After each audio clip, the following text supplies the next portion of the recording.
Rồi bắt đầu anh cho tăng tốc.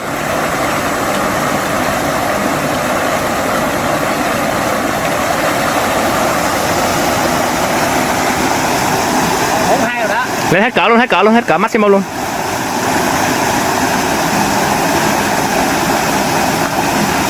Năm mươi chưa, 50 hạt chưa?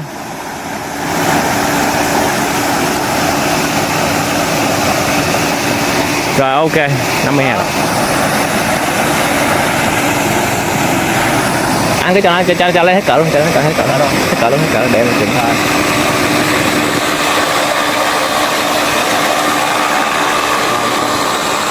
Quay được thằng nào? Thấy được thì được.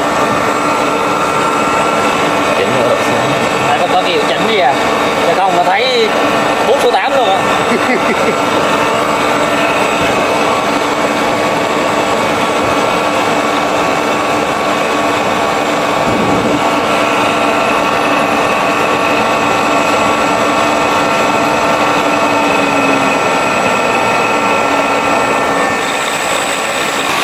Để nó có chứng thực về cái vấn đề tiết kiệm điện luôn, tại vì từ 5 ampe mà xuống phát còn có 2 ampe. Đơn giản ha, chỉnh là ngồi vào này thôi là nó nhanh, muốn nhanh là nhanh, muốn chậm là chậm.